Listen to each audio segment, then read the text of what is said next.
عليه وعلى آله. السلام عليك زين الأنبياء، السلام عليك، السلام عليك زين الأنبياء، السلام عليك، السلام عليك أتقى الأتقياء، السلام عليك، السلام عليك زين الأنبياء، السلام عليك، السلام عليك أزكى الأزكياء، السلام عليك، وعليك زين الأنبياء، السلام عليك، السلام عليك أصفى الأصفياء، السلام عليك، السلام عليك زين الأنبياء، السلام عليك، السلام عليك أحمد يا حبيبي، السلام عليك زين الأنبياء،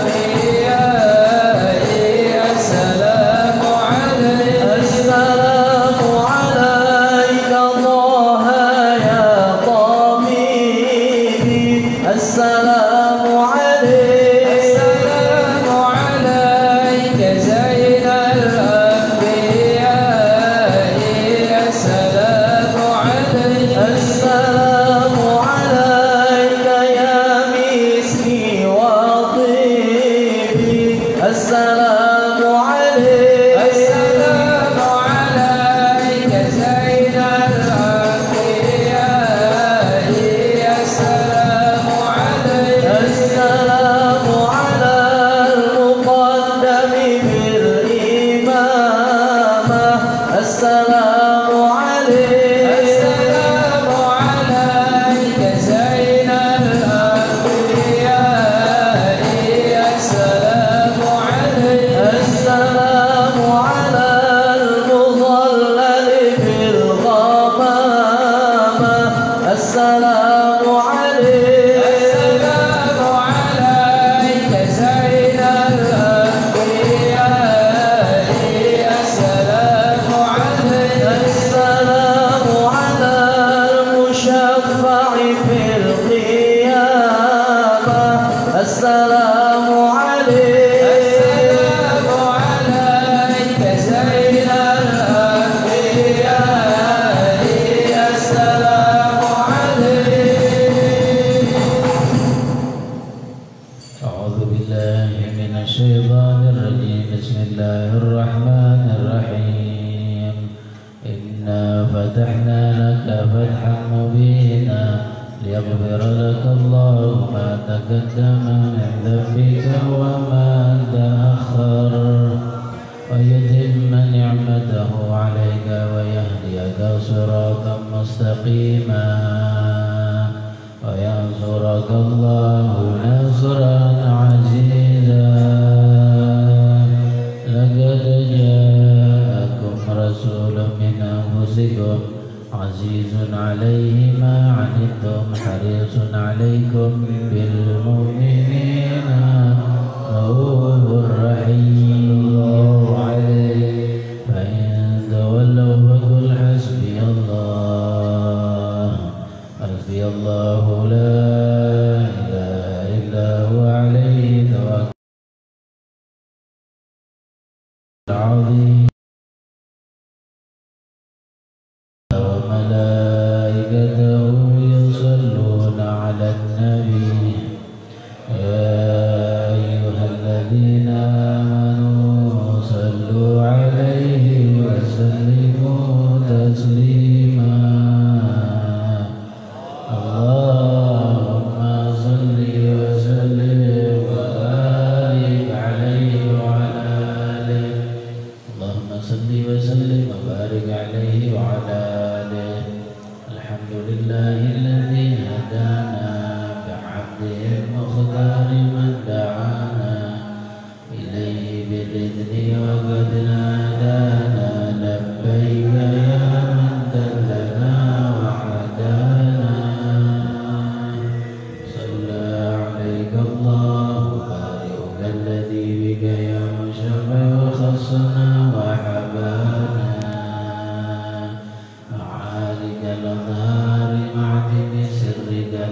فهم سبل النجاة حمانا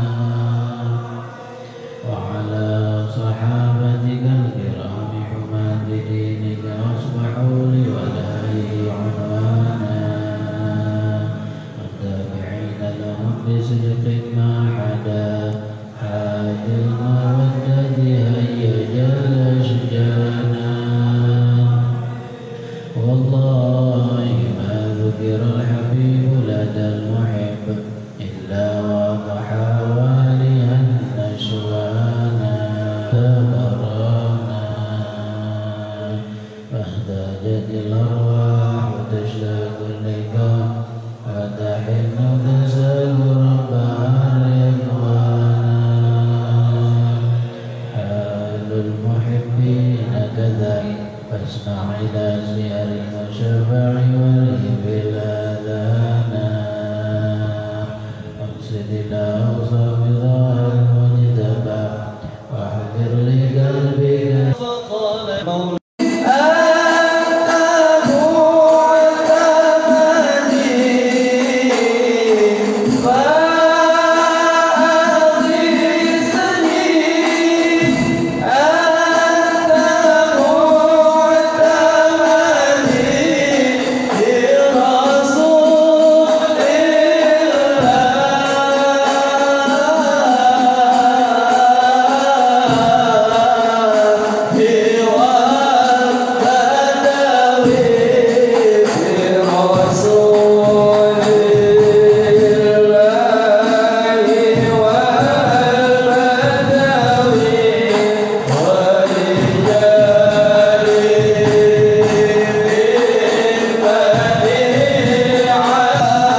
اللهم صل وسلم وبارك عليه وعلى آله.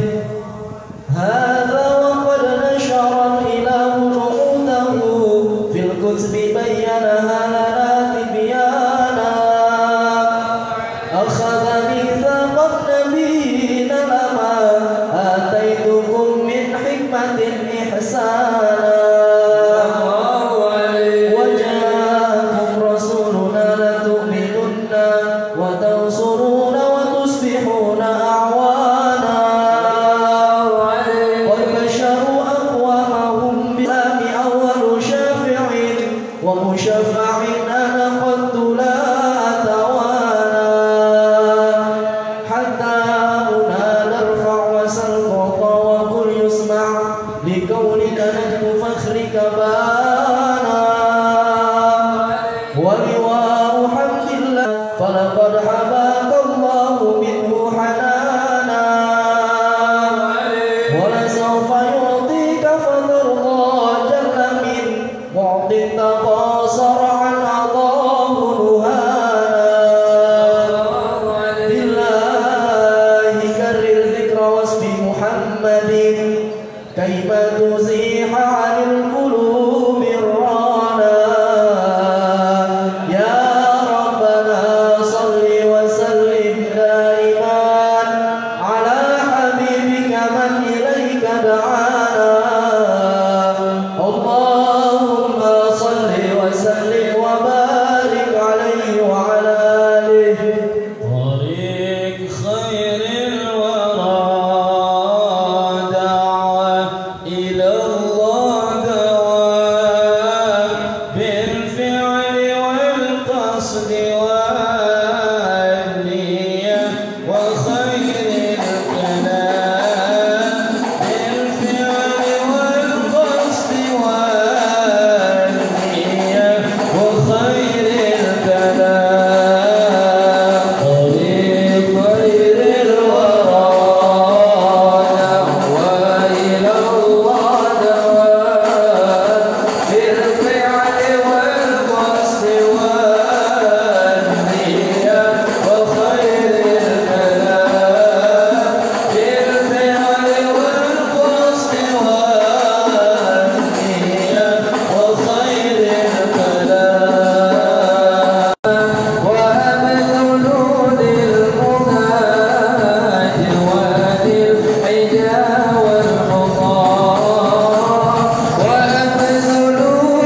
سلام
علينا ما دعا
Assalamualaikum warahmatullahi wabarakatuh.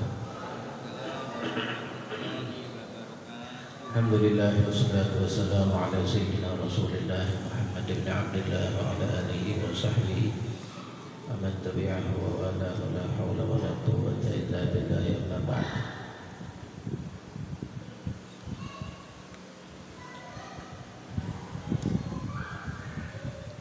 Sebelum kita melanjutkan, kita bacakan Al-Fatihah untuk Muhammad Khafi Al-Ghifran,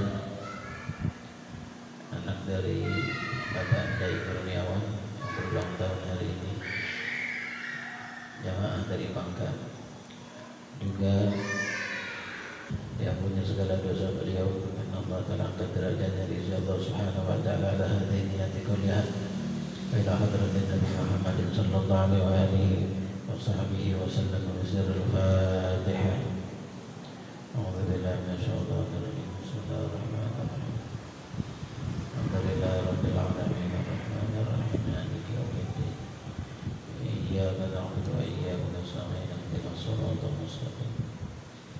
Shiratal ladzina an'amta 'alaihim ghairil maghdubi 'alaihim waladdallin. Amin.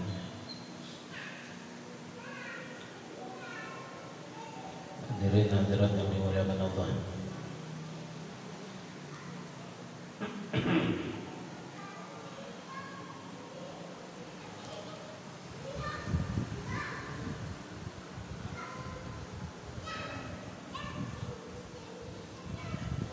Seperti biasa, kita ambil cuplikan ilmu fikih untuk mempermudah dan memberikan kita pemahaman yang tepat dan benar tentang ibadah kita kepada Allah Subhanahu wa taala. Meningkat kepada pembahasan rukun salat. Setelah syarat-syarat salat setelah kita selesaikan, baik itu yang berkaitan dengan menghadap kiblat, berkaitan dengan waktu salat dan lain-lain, menutup aurat juga dan lain-lainnya telah kita bahas. Lalu pembahasan berikutnya masuk tentang rukun salat. Dan ulama kita berbicara tentang perbedaan antara rukun dengan syarat. Kalau syarat mereka mengatakan ma wajaba wastamar. Adapun syurut itu ma wajaba wan qata'. Syarat artinya sesuatu yang wajib dalam salat, ya, dan terus harus ada terus.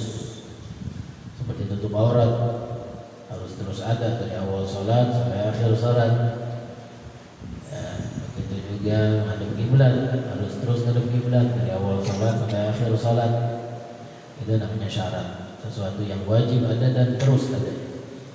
Adapun rukun ma wajib wan qata', yang wajib ada dan enggak terus ada, wajib dan berakhir.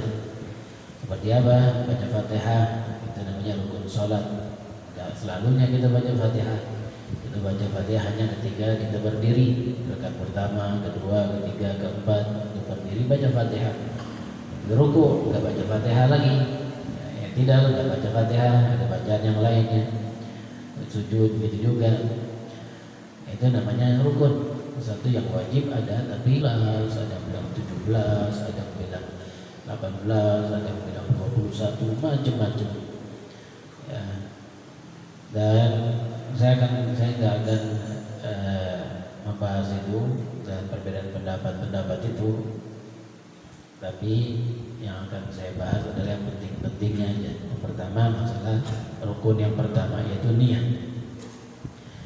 Kita tahu bahwa niat itu wajib dalam sholat, sebagaimana niat wajib dalam puasa, wajib dalam haji, wajib dalam zakat, dan semuanya itu diwajibkan niat. Niat wajib dalam sholat karena Allah katakan, Rasul katakan dalam hadis, innamal a'malu binniyat. Sesungguhnya amal itu hanya sah dengan niat. Jadi kalau nggak ada niat maka amal kita nggak sah. Itu dalam pandangan mazhab Imam Syafi'i. Jadi di dalam sholat ini wajib niat, dan niat itu di dalam sholat beda-beda antara fardu dan sunnah, dan beda-beda antara sunnah yang disebut dengan muaqqadah dan yang ghairu muaqqadah. Sunnah yang punya waktu dan sunnah yang tidak punya waktu. Yang pertama fardu dulu. Salat fardu itu dalam ketiga niat yang diwajibkan 3 unsur. Yang diwajibkan 3 unsur. Yang pertama al-fi'lu, itu usalli. Ketika kita mengatakan usalli, itu disebut fi'lu, pekerjaannya. Karena kita mau salat maka kita bilang usalli. Kalimat ini dalam niat harus ada usalli.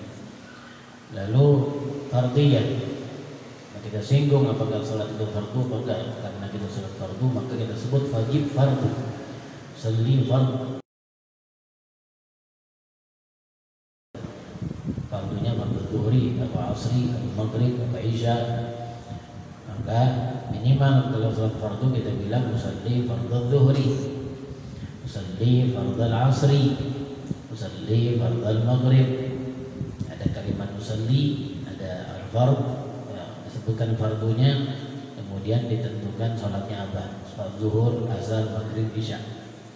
Itu kalau sholat fardu 3 unsur ini nggak boleh hilang, nggak boleh kosong waktu kita niat. Adapun menyebutkan 4 rakaat, menghadap kiblat, lillahi ta'ala, itu semuanya disunnahkan, bukanlah sesuatu yang fardu yang wajib ada waktu niat. Itu kalau sholatnya sholat fardu. Kalau sholatnya sunnah, sunnahnya 2 nih, ada yang muakkad yang ada di waktu, yang ada waktunya, dan ada yang ghairu muakkad yang tidak ada waktunya, tidak terikat dengan waktu, namanya nafal mutlak, sholat sunnah mutlak. Kalau yang ada waktunya maka mesti disebutkan 2 hal, 2 unsur. Yang pertama usolli, sama menentukan sholatnya apa. Duha misalnya, duha salat sunnah yang ada waktunya. Waktunya kapan? Waktu dari terbit matahari dan meninggi sekitar 1 tombak, itu 16 menit setelah terbit matahari. Sampai kapan? Sampai berakhir dengan tergelincirnya matahari, itu masuk waktu duha, itu waktu duha. Jadi duha ini punya waktunya. Karena duha punya waktunya, maka waktu salat minimal kita bilang usolli duha, usolli duha. Adapun sunnah, usolli sunnah atau duha, kalimat sunnah ini enggak wajib, tapi sunnah disebutkan. Sebagaimana mustaqbilal qiblati sunnah, sebagaimana rakaatnya disebutkan rakaataini, apa 4 rakaat, apa 6 rakaat, duha yang mau dikerjain sunnah. Lillahi ta'ala juga disebutkan sunnah, tapi yang wajib cuma 2, usolli duha. Begitupun witir, witir ada waktunya. Habis sholat isya sampai dengan terbit fajar shadiq, masuk waktu subuh, habis sholat witir waktunya. Jadi sholat witir sholat sunnah yang punya waktu. Kalau begitu yang wajib ketika niat 2 unsur tadi, usolli witir, usolli witir, Allahu akbar. Nah, ataupun nyebutin masalah bilangan 3 rakaat, apa 2 rakaat, 4 rakaat, 5 rakaat, itu hukumnya sunnah. Begitupun menghadap kiblat, mustaqbil qiblati, adaan lillahi ta'ala, itu hukumnya sunnah. Itu sholat sunnah yang ada waktunya. Nah yang ketiga sholat sunnah yang nggak ada waktunya. Maksudnya nggak ada waktunya, nggak terikat dengan waktu, kapan aja boleh dikerjain sholat itu. Ya, mau malam mau siang, asalkan bukan waktu yang haram. Waktu yang haram ada 5. Waktu yang haram ada 5, nanti kita singgung waktu itu. Selain waktu yang 5 yang haram itu, maka sholat yang gak ada waktunya ini yang nafil mutlak namanya, sholat sunnah mutlak. Itu kapan aja mau dikerjain silahkan. Mau tengah malam jam 2, mau pagi jam 8, mau siang jam 2 siang, mau sore, terserah. Asalkan bukan waktu yang 5 itu yang haram. Nah, untuk sholat sunnah yang gak terikat dengan waktu ini, yang disebut dengan sholat sunnah mutlak, yaitu boleh unsur yang wajib disinggung sewaktu niat hanya kalimat usolli. Itu yang wajib itu aja. Jadi waktu takbir Allah usolli, saya niat sholat, udah. Rakaatnya mau disebut sunnah, mustaqbil qiblati, menghadap kiblat, hukumnya juga disebutkan sunnah dan lain-lain. Yang wajib cuma 1, usolli. Itu ulama kita menyebutkan tentang niat, diantaranya masalah hal itu. Jadi niat itu ada 3 3 unsur, ada yang 2 unsur yang wajibnya, ada yang 1 unsur yang wajibnya, bergantung kepada apakah itu fardu atau sunnah yang punya waktu atau sunnah yang tidak punya waktu. Nah, ini sekilas tentang masalah niat, dan tentunya banyak lagi hal yang dibahas tentang niat ini. Kita akan sambung di malam Kamis yang akan datang, insyaallah. Subhanallah, semoga Allah panjangkan umur kita dalam sehat walafiat, dan Allah tambahkan ilmu kita, dan Allah Ta'ala tambahkan amal kita. Amin ya rabbal alamin.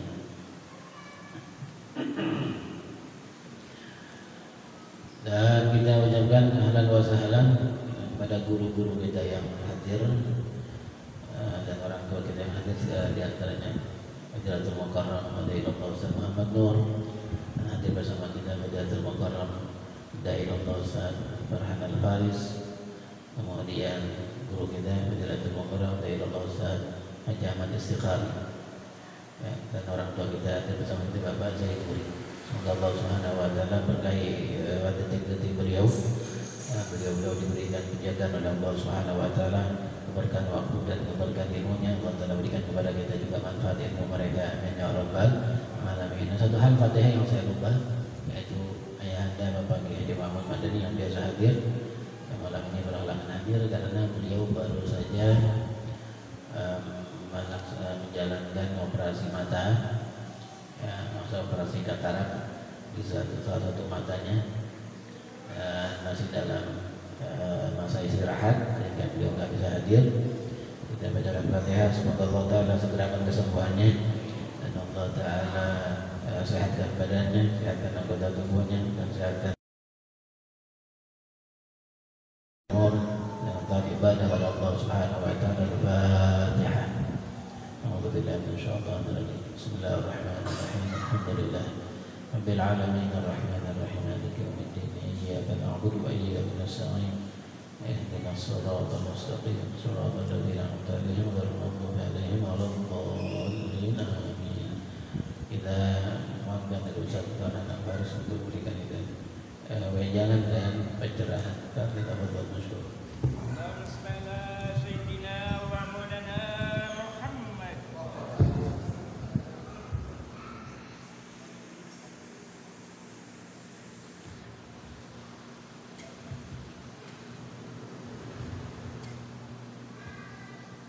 Bismillahirrahmanirrahim. Assalamualaikum warahmatullahi ta'ala wabarakatuh. Alhamdulillah, alhamdulillahil azizil ghaffar, yukawwirul layla 'ala an-nahar wa yukawwirun nahara 'ala al-layl, wa kullu shay'in 'indahu bimiqdar. Allahumma shalli wa sallim wa syarrif wa karrim wa 'azim ala sayyidina wa nabiyina qurrata a'yunina maulana Muhammadin wa ala alihi al-athhar wa ashabil akhyar wa man tabi'ahum bi ihsanin ila yaumil mahsyar. Amma ba'd.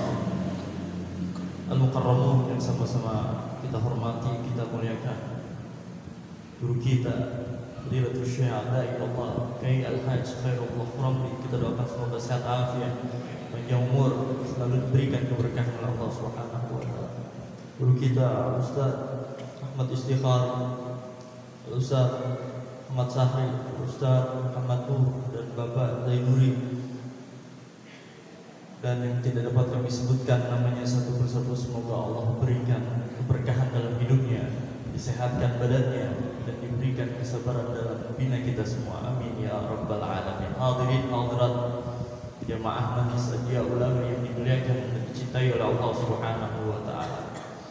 Alhamdulillah wa syukurillah, pada malam hari ini Allah Subhanahu wa Ta'ala masih memberikan kita taufik hidayah serta inayah, sehingga dengan begitu mudahnya kita dapat melangkahkan kaki kita ke tempat yang paling dicintai oleh Allah Subhanahu wa Ta'ala. Kita berharap semoga kita menjadi hamba yang dicintai oleh Allah. Pertama-tama kami ingin mengucapkan jazakumullah khairan katsiran pada keluarga besar Majlis Adia Ulama yang telah hadir di Masjid Jami' An-Nur. Kami mewakili keluarga besar DKM Masjid Jami' An-Nur mengucapkan terima kasih banyak dan permohonan maaf kepada keluarga besar Radia Ulami atas apa yang telah kami siapkan pada saat ini. Alhamdulillah wa syukurillah, Allah subhanahu wa ta'ala masih memberikan kita nikmat sehat walafiat, masih memberikan kita nikmat panjang umur, yang mana seharusnya dengan nikmat-nikmat tersebut Allah memerintahkan kita untuk terus mendekatkan diri kita kepadanya. Alhamdulillah, kita baru saja mendengarkan kajian salah satu min arkanis shalah di dunia, yang mana dari ilmu yang baru saja kita pelajari, semoga kita bisa amalkan dan kita bisa terapkan dalam kehidupan kita. Karena ibadah yang mana kita lakukan tanpa ilmu, itu ibadahnya tertolak dan sia-sia. Kita sangat beruntung karena Sayyidil Habib Umar mengatakan manjalas janas. Seseorang itu sesuai dengan teman duduknya. Kalau teman duduknya lalai sholat, pasti orang itu akan ikut lalai sholat. Kalau teman duduknya sering jauh dari Allah, pasti dia akan mengikut teman jauh dari Allah Subhanahu wa ta'ala. Tapi alhamdulillah teman-teman duduk kita, orang yang selalu hadir ke majlis, yang selalu dekat kepada para alim ulama, ya kita berharap semoga kita dikumpulkan bersama guru-guru kita nanti di yaumil kiamat. Nabi Shallallahu Alaihi Wasallam memberikan kabar gembira kepada kita semua. Di dalam sebuah hadis sahih, Nabi Shallallahu Alaihi Wasallam mengatakan, "May yuridillahu bihi khairan yufaqihu fid din." Barang siapa yang Allah menginginkan hamba tersebut menjadi manusia, menjadi insan yang terbaik, maka Allah akan berikan kemudahan dalam dia mempelajari ilmu agama. Ya, kalau kita lihat mafhum mukhalafahnya, orang yang Allah tidak ingin dengannya kebaikan, maka Allah akan menjauhkan dia dari mempelajari ilmu agama. Alhamdulillah, tujuan kita hadir di sini diantaranya kita ingin mempelajari ilmu agama. Artinya apa? Artinya sebuah kabar gembira yang mana Rasulullah Shallallahu Alaihi Wasallam mengucapkan, Allah menginginkan seorang hamba menjadi yang terbaik, Allah akan mudahkan dia dalam menuntut ilmu agama, mempelajari ilmu agama. Alhamdulillah, kita masih diberikan kemudahan, diberikan keringanan untuk menjadi hamba-hamba yang terbaik. Semoga kita menjadi hamba pilihan Nabi Muhammad Sallallahu Alaihi Wasallam. Apalagi kita, insya Allah, sekarang ini kita masih dibilang pemuda, yang mana dalam sabda Nabi Muhammad Sallallahu Alaihi Wasallam nanti di yaumil kiamat ada 7 golongan, yang mana 7 golongan tersebut yang akan mendapat naungan Allah Subhanahu wa ta'ala. Yauma la zilla illa zillu. Tidak ada naungan selain naungan yang diberikan oleh Allah Subhanahu wa ta'ala. Di antaranya satu apa? Syabun nasa'a fi ibadatillah. Seorang pemuda yang menghabiskan waktunya, yang menghabiskan hari-harinya, yang menghabiskan umurnya untuk beribadah kepada Allah Subhanahu wa ta'ala. Semoga kita mendapat naungan dari Allah. Karena itu diantara naungan yang akan diberikan oleh Allah seorang pemuda, yang mana pemuda tersebut menghabiskan umurnya. Alhamdulillah, pada malam hari ini kita menghabiskan umur kita duduk bersama guru-guru kita, baca maulid, pelajari ilmu agama. Artinya apa? Itu ibadah yang luar biasa, ibadah yang sangat besar pahalanya. Nah, itu yang diinginkan oleh Allah Subhanahu wa ta'ala. Bagaimana mungkin sebelum masa tua menghampiri kita, penyesalan menghampiri kita, selama guru-guru kita masih sehat walafiat, masih diberikan kesehatan untuk mengajar, kita terus ambil ilmunya, kita terus borong ilmunya, karena keselamatan kita ada di guru-guru kita. Siapa lagi yang akan mengajarkan kita ilmu dalam beribadah kepada Allah Subhanahu wa Ta'ala? Kita doakan guru kita semoga sehat walafiat, panjang umur, dan selalu diberikan keberkahan oleh Allah Subhanahu wa Ta'ala. Amin ya rabbal alamin. Cukup sekian dari kami. Wal-'afu minkum. Wassalamualaikum warahmatullahi wabarakatuh. Waalaikumsalam warahmatullahi wabarakatuh. Jazakallahu khairal jazaa Ustaz Ahmad Burhan bin Kiai Haji Adil Farisi yang telah berikan sedikit wejangan pada kita sekalian. Dan sebelum kita mendengar tausiah yang lain, saya umumkan jadwal majelis Abdi Ulama di Mekah ini bukan ke depan, yaitu hari Rabu pada tanggal 14 September 2022. Rabu malam Kamis yang akan datang 14 September 2022. Majelis Abdi Ulama bertempat di Masjid Ahmad Al-Amin, Jalan Guru Alif, Duren 3, Jakarta Selatan. Ya, nggak jauh dari sini. Kemudian di Jumat malam Sabtu tanggal 16 September, itu setelah Rabu malam Kamis depan, Jumat tanggal 16 September, majelis di Maktab Majelis Abdi Ulama di Jalan Pengadegan Selatan 7, Pancoran, Jakarta Selatan. Yaitu dua majelis ini kita yang akan datang. Kita lanjutkan mendengarkan tausiah dari guru kita Majelis Al-Mukarram Ustaz Muhammad Nur. Boleh tafadhal masykuran.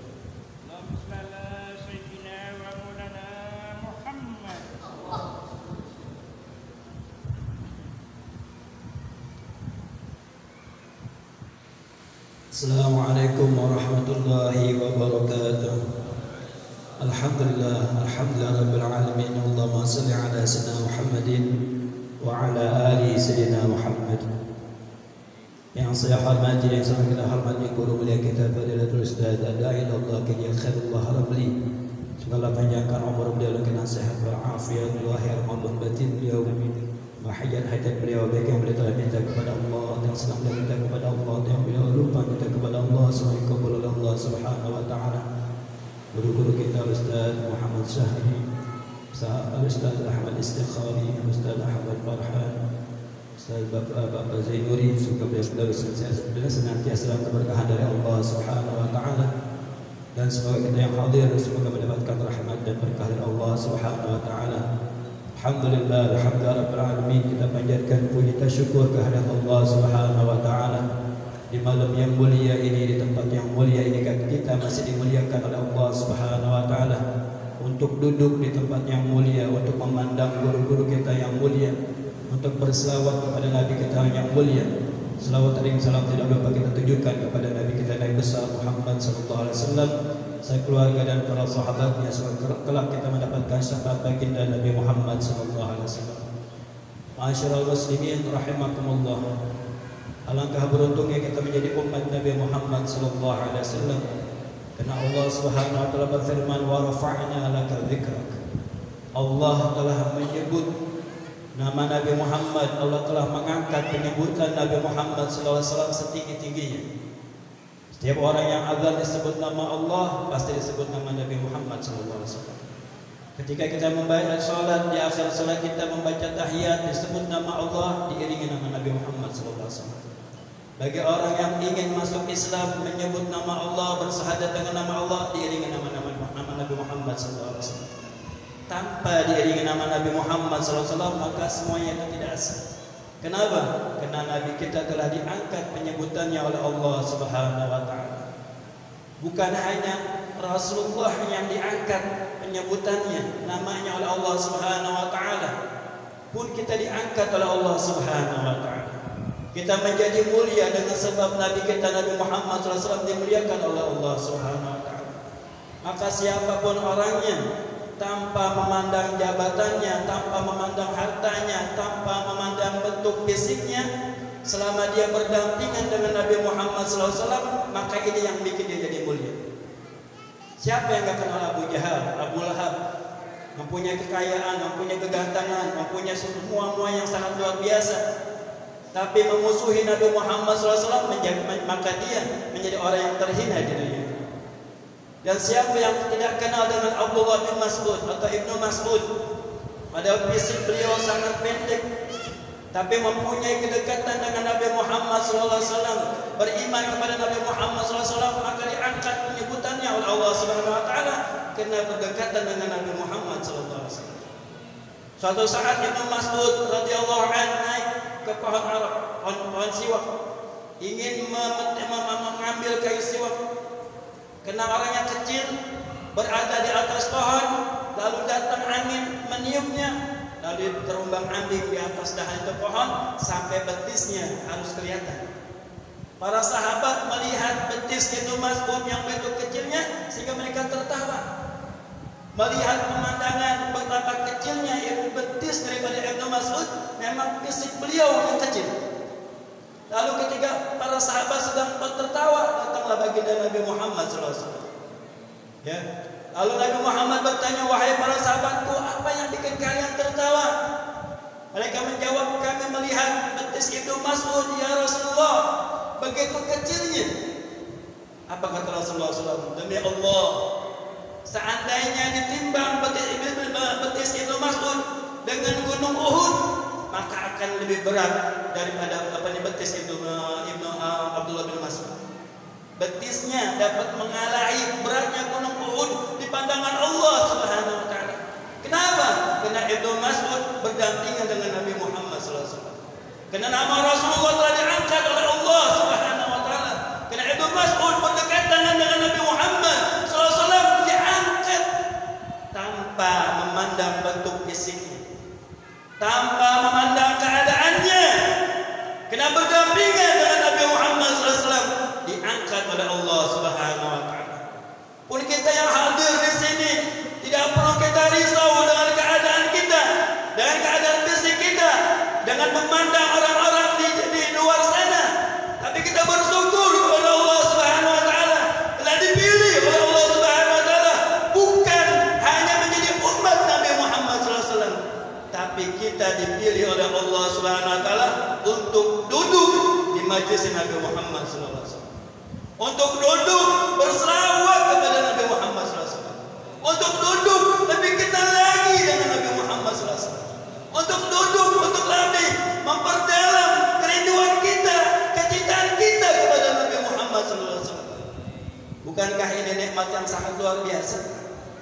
Kalau seandainya kita pikir-pikir, kalau seandainya ada orang bisa membelinya, siapa yang bisa membelinya?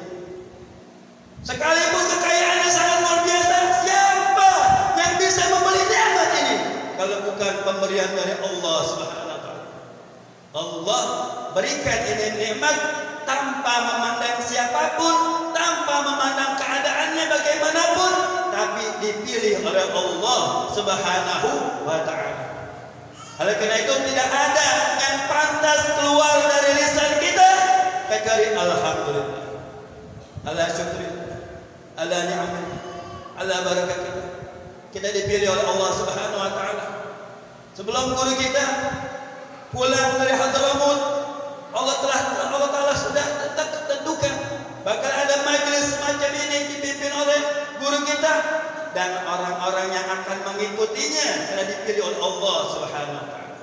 Dan alhamdulillah kita dipilih oleh Allah Subhanahu Wa Taala.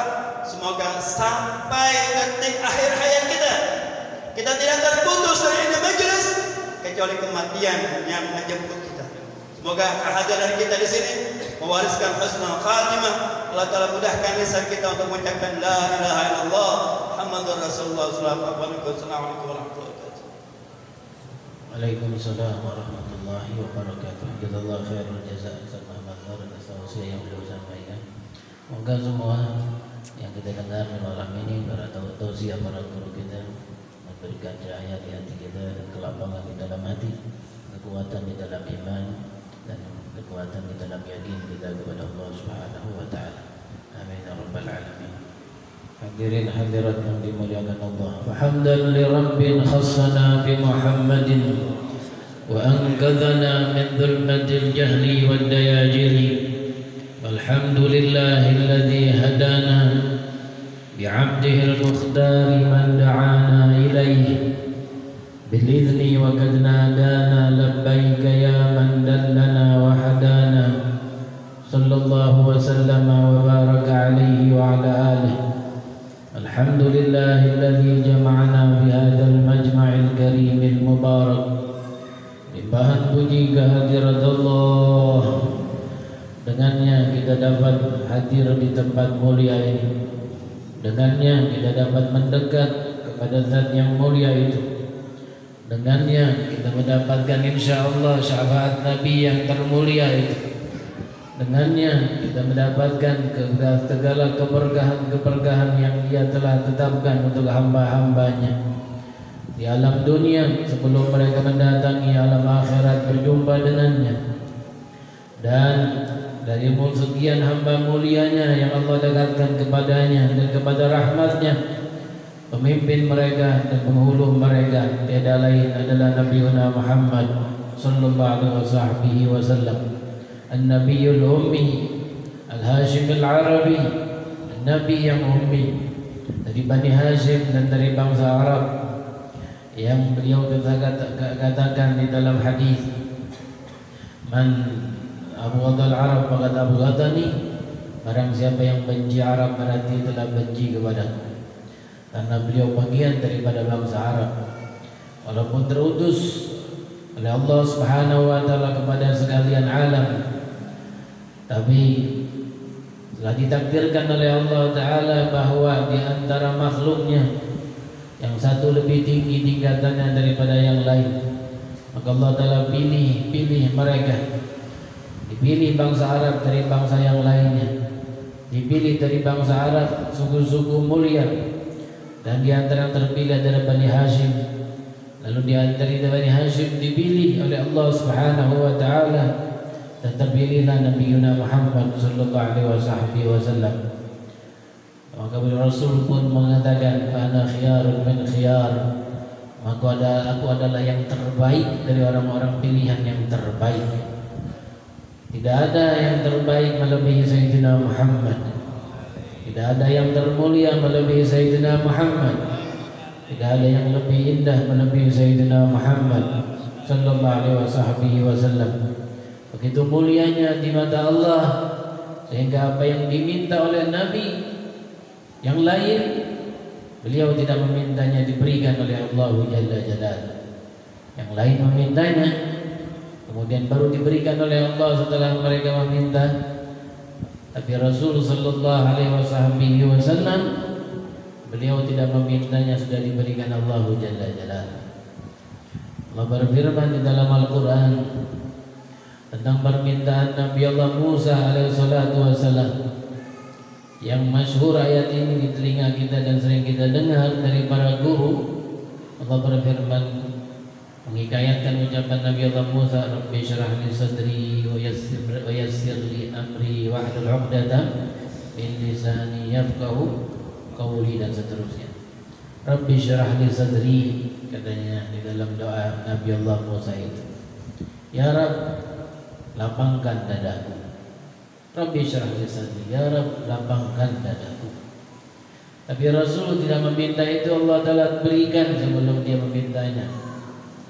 Kata Allah dalam Al-Quran, alam nashrah laka sadrak wa wada'na anka wizrak alladhi anqadha dhahrak wa rafa'na laka dhikrak.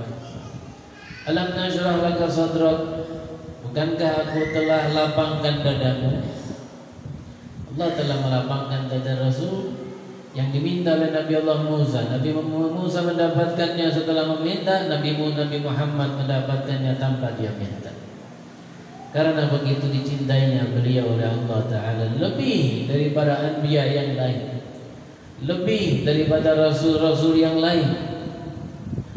Lalu ketika Allah Ta'ala memerintahkan Nabi Musa untuk berjumpa dengannya di Bukit Tur Sina, lalu Allah Ta'ala berkata kepada Nabi Musa, Inni ana rabbuka fakhla'na 'alaika fa innaka bil wadil muqaddasi tuwa.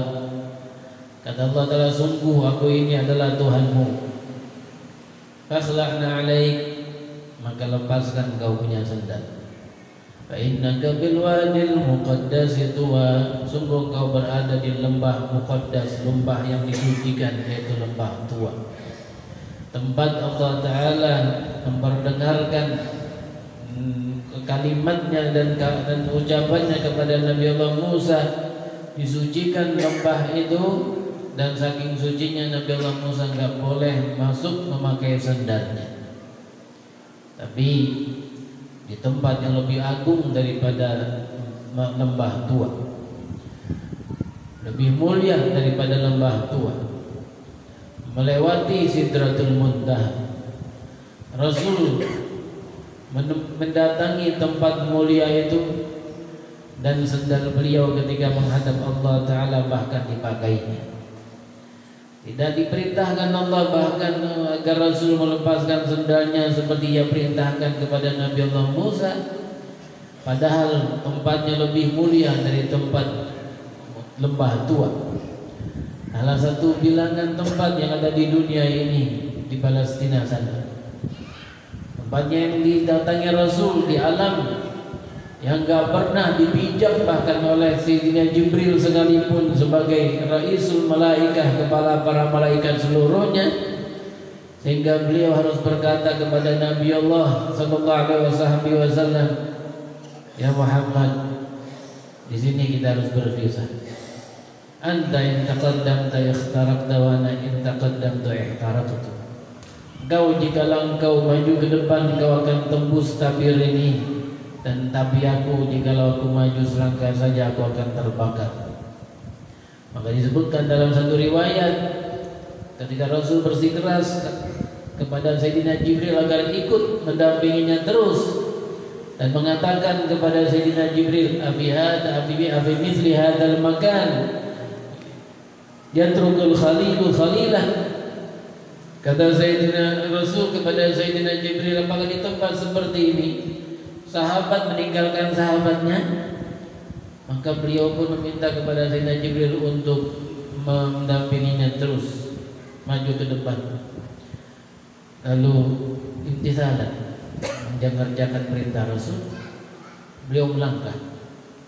Ketika melangkah ke tempat yang tidak boleh dia pijak, karena sudah sampai batas akhirnya di saat itu, maka mengecil Sayyidina Jibril tubuhnya, dan mengecil sampai seperti seekor burung.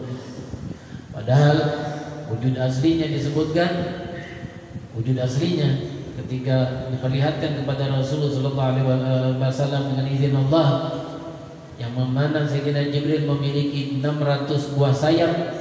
Satu sayapnya menutupi dunia dan semuanya, satu sayapnya menutupi dunia. Tapi kemudian ketika beliau melangkah karena mentaati perintah Rasul untuk memenuhi permintaan beliau, mengecil sampai seperti seekor burung.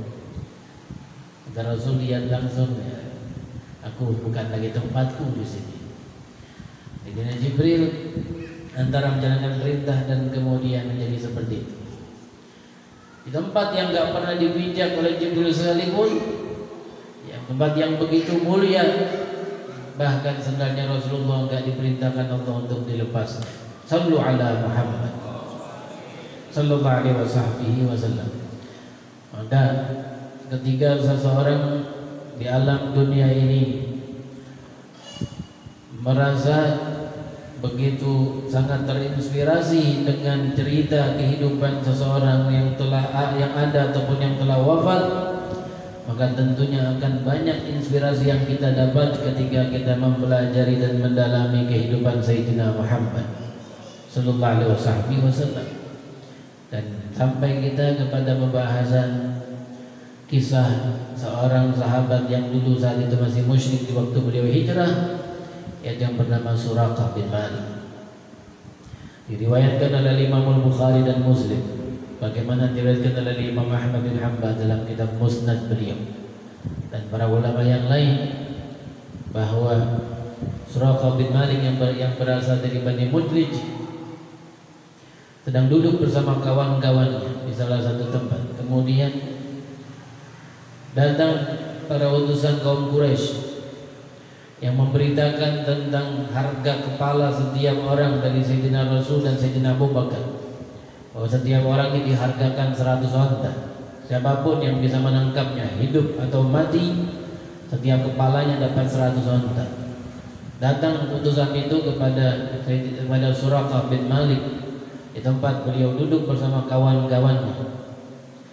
Lalu ada salah seorang di antara kawannya Suraqah bin Malik yang bicara, "Aku melihat ada bayang-bayang beberapa orang di sahil, di pinggiran pantai di daerah sana. Mungkin itu Muhammad dan teman-temannya." Nah, Rasulullah saat itu sedang diburu habis-habisan oleh orang Makkah. Lalu Suraqah bin Malik ngasih isyarat kepada temannya ini dengan matanya supaya diam. Jangan ngomong, diam. Dia pakai isyarat dengan matanya. Orang itu paham, kemudian dia diam. Kata Suraqah, itu yang kau lihat itu si fulan dan si fulan, dia sedang mencari hewan yang hilang, bukan Muhammad itu. Dia ngomong begitu dengan tujuan supaya hadiah besar itu dia kuasainya sendiri dan teman-temannya tentunya. Jangan sampai orang-orang tahu, lalu orang-orang ikut sama-sama berburu ke tempat yang sama yang disebutkan oleh temannya dari Bani Mudlij. Makanya disyaratkan oleh Suraqah bin Malik supaya teman ini diam, jangan terus bicaranya. Lalu dia alihkan perhatian mereka dengan mengatakan, itu si fulan dan si fulan dari Bani Fulan yang sedang mencari hewan mereka yang sedang hilang dan ada di sana saat itu. Itu bukan Muhammad dan sahabat-sahabatnya katanya dan rombongan. Orang pun akhirnya tidak begitu perhatian dengan kabar tadi, dengan berita tadi, bahasanya seorang teman Suraqah bin Malik melihat Rasulullah berjalan di pantai daerah sana. Maka duduklah Suraqah dengan sahabat-sahabatnya, teman-temannya sejenak. Setelah cukup dia rasa duduk, kemudian dia bangun meninggalkan kawan-kawannya, pergi ke rumah. Diperintahkan budak perempuannya untuk menyiapkan perbekalan, siapkan ontaku dan perbekalan. Lalu diperintahkan budaknya itu untuk membawa kudanya ke salah satu tempat di dekat bukit yang ditentukan. Lalu dia bilang, ente bawa bawa kudaku ke sana dan tetap di sana jaga sampai aku datang. Dia tidak ingin ada orang yang melihat bahwa dia keluar dari rumahnya mengendarai kuda, sehingga menimbulkan kecurigaan orang yang tahu. Maka budak perempuannya itu pun kemudian mematuhi majikannya, dibawa kudanya Suraqah bin Malik ke tempat yang sudah ditentukan. Lalu beliau mempersiapkan diri, di bawah tombaknya, di bawah busurnya beserta panahnya. Kemudian dia keluar menuju ke tempat itu. Sampai ke tempat yang sudah disebutkan tadi, diambil kudanya dari budak perempuannya, lalu kemudian dia pergi menuju ke tempat yang ditunjukkan oleh kawannya tadi, di daerah pesisir pantai, di daerah sana. Kemudian setelah beberapa lama dijumpai oleh Suraqah bin Malik bayangan-bayangan manusia di hadapannya agak jauh, dan diyakini itu adalah Nabi Muhammad SAW. Mendekat, makin dekat, lalu diyakini itu Rasul, itu Muhammad dan temannya Abu Bakar, Amir bin Fuhair, Abdullah bin Uraybin, 4 orang rombongan. Dipacu kudanya untuk mendekati Rasul dan untuk membunuh beliau. Lalu ketika sudah begitu dekat dengan Rasulullah, maka beliau pun kemudian tergelincir dengan kuda yang jatuh, lalu beliau terjembab dari atas kudanya. Melihat alamat yang tidak baik, kemudian sebagaimana adat orang Arab jahiliyah dulu, mereka kalau ingin mengetahui perkara ke depan ini mau dilanjutin apa tidak dilanjutin, mereka akan kocok busur panah yang terdiri atas anak-anak panah yang di dalamnya, lalu ditulis sesuatu apa kerjakan atau nggak kerjakan, ada tulisannya itu dikerjain atau nggak kerjain, dikocok-kocok. Kalau keluar anak panah yang ada tulisannya dikerjain. Kalau keluar anak panah yang ketika dikocok-kocok keluar anak panah yang tulisannya nggak dikerjain. Maka dilakukan itu oleh Suraqah bin Malik ketika dia jatuh, setelah dia jatuh dari kudanya dan kudanya terjerembab jatuh ke tanah bersama dia. Dan ketika dikocok-kocok keluar, la tadur, jangan ganggu mereka. Itu yang kalimat yang keluar, jangan ganggu mereka. Ya, kalau dia mesti ikuti kalimat yang keluar itu bahwa jangan ganggu mereka yang di depannya Nabi Muhammad dan sekerombongan, mestinya dia pulang ke Makkah dan meneruskan niatnya. Tapi rupanya dia terlalu terobsesi dengan janji muluk Abu Jahal dan kawan-kawan bahwa siapapun yang bisa menangkap Muhammad SAW dan hidup atau mati mendapatkan 100 ekor onta. Terobsesi dengan sayembara itu, maka dilanggar aturan-aturan yang sudah ditetapkan dalam masyarakat jahiliyah. Mestinya harus diikuti, tapi dilanggar. Udah dah, naik aja, kejar Muhammad. Dia naik ontanya lagi, lalu dikejar Rasulullah Sallallahu Alaihi Wasallam. Sampai ketika sudah mendekat, dalam riwayat yang lain Sayyidina Abu Bakar berkata kepada Sayyidina Rasul, ya Rasulullah, itu ada orang yang menyusul kita. Kata Rasul, la tahzanillah ma'ana. Jangan kau bersedih, jangan gusar. Allah bersama kita. Lalu dari riwayat mengatakan Sayyidina Jibril berkata kepada Rasul, ya Rasulullah, bumi ini, tanah ini sudah diharuskan patuh padamu, maka perintahkan kepadanya apa yang kau mau. Rasulullah dikabarkan begitu dari Sayyidina Jibril bahwa tanah yang dipijaknya, bumi ini sudah patuh kepadamu, silakan perintahkan apa yang kau mau. Maka Rasul pun mengatakan itu orang Suraqah ambles ke dalam tanah. Maka ketika sudah mendekat itu Suraqah kepada Rasul dan Sayyidina Abu Bakar dengan kuda yang dipacu kuat-kuat, dengan doanya Rasul dan permintaan Rasul, ambles kaki kudanya sampai ke perut kuda. Artinya cukup dalam, karena kakinya semuanya ke dalam tanah, ambles. Lalu kemudian dia berusaha untuk mengangkat, untuk mengeluarkan kaki kuda itu. Ketika dikeluarkan kaki kuda itu dan berhasil keluar dari lubang tempat amblesnya keempat kaki kuda yang dimiliki yang Suraqah, asap yang membumbung ke langit. Oh, ini udah tanda bukan hal yang beres nih. Dipaham Sayyidina Suraqah bin Malik, ini bukan hal biasa, ini bukan hal normal, ini hal yang luar biasa. Dan dia paham bahwasanya dia nggak bisa menyentuh Nabi Muhammad Sallallahu Alaihi Wasallam. Lalu ketika dia sudah berhasil mengeluarkan kaki kudanya, dikejar Rasul tapi tidak untuk membunuh beliau. Sudah dekat dipanggil, ya Muhammad, hai Muhammad, ya aku datang bukan untuk membunuhmu kali ini. Aku datang untuk memintamu jaminan keamanan di saat nanti engkau akan menguasai Arab dan kerajaanmu sudah besar, maka engkau tidak lupa dengan perjanjian ini, aku bisa aman dari dibantai, dari disakiti dan yang lainnya. Aku pun minta kepada Rasul agar ada surat perjanjian antara beliau dengan Rasulullah Sallallahu Alaihi Wasallam, agar ditulis di situ bahwasanya Suraqah bin Malik aman. Diminta itu. Kemudian Rasul pun menyuruh Sayyidina Abu Bakar, ya Abu Bakar, tulis apa yang dia minta. Maka ditulis oleh Sayyidina Abu Bakar. Yang riwayat lain mengatakan bahwa Sayyidina Abu Bakar yang menulis adalah Amir bin Fuhairah, itu budaknya Sayyidina Abu Bakar. Sayyidina Abu Bakar menyuruhnya. Ada dua riwayat yang berkaitan dengan ini. Maka ditulislah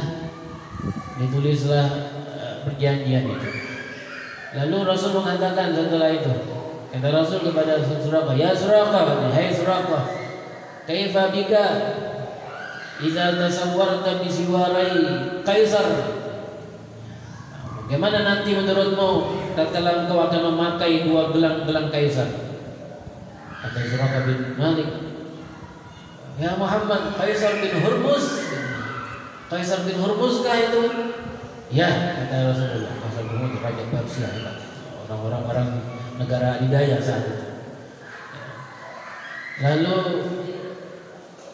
apa yang dikatakan Rasul terbukti. Di zaman Sayyidina Umar bin Khattab jadi khalifah. Sayyidina Umar bin Khattab ketika jadi khalifah, beliau pun mengalahkan Roma. Di dalam Allah Ta'ala mengatakan dalam Al-Quran, Ghulibatir Rum. Di dalam Al-Quran Ghulibatir Rum, dikalahkan Romawi. Ketika Romawi dan Persia dikalahkan oleh zaman Sayyidina Umar, dan rajanya yaitu Kaisar bin Hurmuz ditaklukkan, harta-harta kerajaan Romawi diambil dan dikuasai oleh kaum muslimin. Di zaman Sayyidina Umar, harta yang begitu berlimpah bahkan sulit untuk dihitung berapa banyaknya. Di antara harta itu adalah ada satu permadani yang begitu mahal, seukuran 60 zira kali 60 zira, lalu dibagi-bagikan oleh Sayyidina Umar kepada para pejuang, para sahabat, dan Sayyidina Ali mendapatkan sepotongnya. Ketika dijual oleh Sayyidina Ali, harga sepotongnya yang didapatkan itu seharga 50.000 dinar. Satu dinar kita tahu ke satu keping emas itu seharga 4 gram emas. 4 gram, iya 4 gram emas. Satu gramnya kalau sekarang 1 juta berarti 1 dinar 4 juta. Ini dijual oleh Sayyidina Ali, padahal dia hanya dapat sepotongnya dari permadani mahal itu, harganya 50.000 dinar. Tadi kan 50.000 kali 4 juta. Allah alam, banyak pokoknya. Dan nolnya banyak. Harganya mahal, itu baru sepotongan yang dimiliki oleh Sayyidina Ali. Dan selain itu banyak harta-harta yang lain, budak-budak, dan termasuk diantaranya adalah 3 putri yang dimiliki oleh Kaisar bin Hurmuz, yang tentunya mereka ditangkap sebagai budak lalu kemudian dinikahi. Lalu dipanggil Suraqah bin Malik yang sudah masuk Islam tentunya saat itu, karena beliau masuk Islam di Ja'ranah. Ketika Rasul Shallallahu Alaihi Wasallam sudah sampai ke Madinah, sudah menetap di Madinah, lalu datang Fatah Makkah di tahun 8 Hijriah, ya, dan dikuasai Fatah Makkah setelah sepulang beliau dari perang Hunain dan Taif. Suraqah bin Malik datang menjumpai Nabi Muhammad Shallallahu Alaihi Wasallam dengan surat yang dia bawa. Itu berapa tahun yang lalu? Sekitaran 9 tahun yang lalu yang sudah didapatkan dari Rasul ketika beliau lagi hijrah. Di bawah surat aman itu yang ditulis oleh Sayyidina Abu Bakar dengan perintah Rasul yang beliau minta dari Rasulullah. Kemudian ketika beliau ingin mendekat Rasul, dihalangi oleh para pasukan dari kaum Ansar. Ilaika ya Rasulullah. Ngapain kamu mendekati Rasul? Sana, dalam bahasa kita begitu. Lalu ketika beliau melihat Rasulullah di atas onta sedang menunggangi ontanya, dipanggil, ya Muhammad, ini suratmu, ada padaku ingin tunjukkan padamu. Rasulullah menoleh. Beliau katakan, Yaumu birrin wal wafa. Ini sekarang adalah hari menunaikan janji. Udhuhu minni, suruh dekat sini, kata Nabi. Maka mendekat Suraqah. Kemudian diberikan suratnya dan beliau bacanya. Ini benar surat yang aman yang ditulis dulu lagi beliau hijrah dari Mekah ke Madinah. Lalu beliau pun masuk Islam. Suraqah di tangan Sayyidina Rasul Sallallahu Alaihi Wasallam ucapan 2 kalimat syahadat berkat tulisan yang beliau tulis waktu hijrah dan diminta oleh Sayyidina Suraqah bin Malik. Nah, ketika Nabi masuk Islam saat itu di Ja'ranah, tempatnya Ja'ranah itu tempat yang sekarang jadi untuk ngambil ihram kalau seorang mau umrah dari Mekah. Ada Tan'im, ada Ja'ranah, ada apa lagi? Hudaybiyah. Ini Ja'ranah salah satunya. Ketika di zaman Sayyidina Umar sudah menaklukkan negara adidaya itu, lalu dipanggil Suraqah. Mana Suraqah? Kata Sayyidina Umar. Maju ke depan Suraqah. Lalu disaksikan oleh kaum muslimin. Diambil suar Itu gelang-gelang yang dimiliki oleh Kaisar, perhiasan-perhiasan mewah itu diletakkan dan dipakaikan kepada Sayyidina Suraqah di tangan kanannya dan kirinya. Kemudian diangkat tangan Suraqah oleh Sayyidina Umar untuk diperlihatkan kepada para kaum muslimin dan para pasukan-pasukan muslimin agar mereka lihat. Ini yang diucapkan oleh Sayyidina Muhammad sallallahu alaihi wasallam. Rasul ketika mengatakan itu, beliau bahkan kabur dari Madinah dikejar-kejar orang-orang dan dihargakan kepalanya dengan 100 onta. Begitupun kepala Sayyidina Abu Bakar, terlihat lemah, terlihat tidak berdaya, diburu di sana sini, dicari di sana sini. Dalam bahasa kita ini orang kita mengatakan DPO ini. Orang dicari oleh intel-intel yang ada di Mekah, oleh orang-orang, bahkan awam-awamnya mencari ingin mendapatkan sayembara besar ini. Terlihat lemah, terlihat tertindas, terlihat gak punya apa-apa, gak berdaya. Tapi di saat itu Rasulullah memberikan satu janji besar kepada Suraqah. Hai Suraqah, bagaimana nanti kau akan mendapatkan 2 gelang-gelang emas yang kau pakai di kedua tanganmu milik Kaisar bin Hormuz, menunjukkan bahwa keyakinan beliau yang besar dan kepercayaan besar kepada Allah Subhanahu wa taala, bahwa kekuasaannya, bahwa agamanya akan sampai kepada batasan di mana negara adidaya yang besar di zamannya itu akan takluk di bawah kekuatan Islam. Dan benar demikian. Sebagaimana dulu ketika beliau digempur habis-habisan oleh orang-orang yang oleh persatuan orang-orang Mekah dan Al-Arab yang dipelopori oleh kaum musyrikin Mekah, diserang Madinatul Munawwarah oleh tidak kurang dari 10.000 atau 15.000 pasukan musyrikin. Lalu Sayyidina apa namanya, Al-Faris, Salman Al-Faris. Al-Faris ngasih ide, ya Rasulullah bikin khandak, kalau gitu bikin khandak itu parit yang besar. Karena kami di sana di parit di Persia, kalau diserang begini kami bikin khandak yang besar sehingga musuh tidak bisa masuk menyerang ke dalam kota. Maka diterima oleh Rasul. Dibuat paris dan beliau menentukan jalurnya dengan tangan beliau, bikin garis supaya mereka membuat parit sesuai dengan garis itu. Lalu di salah satu tempat sahabat sedang menggali, ada batu yang besar yang nggak bisa mereka pecahkan. Lalu sahabat yang lain mengatakan, gimana kalau kita geser dikit aja nggak apa-apa, Rasulullah nggak bakal marah. Ya orang enggak, ini adalah garis Rasulullah, nggak mungkin kita bergeser sejengkal pun dari garis ini. Lalu kalau gitu gimana dong? Lalu yang tersebut mengatakan, begitu kita adukan kepada Rasulullah. Gimana ada masalah ini? Maka diadukan kepada Rasulullah. Rasulullah, ada batu besar, kita tidak bisa menghancurkannya, dan parit dan penggalian parit tidak bisa diteruskan kalau begini. Maka Rasul pun turun ke dalam parit. Setelah Rasul minta, gimana tempatnya, tunjukkan padaku. Tunjukkan, Rasul turun ke dalam parit. Lalu dia minta mi'wal itu pacul yang untuk menghancurkan batu. Diminta oleh Rasulullah mi'wal, lalu diberikan. Kemudian beliau pun mengangkat tangannya sekali dan lalu kemudian ditimpakan ke batu besar itu, pecah sepertiganya, kemudian keluar cahaya ke langit. Kemudian Rasul katakan, kharibat Khaybar, hancur benteng Khaybar itu. Khaybar adalah benteng terkuat dari kaum Yahudi. Benteng terkuat dari kaum Yahudi adalah Khaybar. Dan Rasul katakan hancur.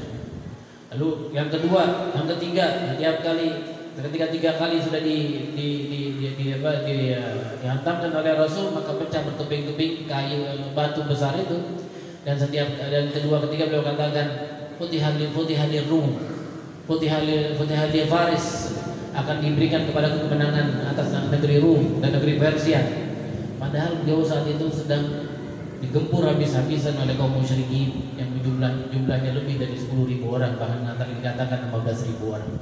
Dan mereka kaum munafikin sampai berkata, ini Rasul, ini Muhammad sudah gila katanya. Kita mau buang air besar aja susah, karena mereka dikepung habis-habisan. Kita mau buang air besar aja susah.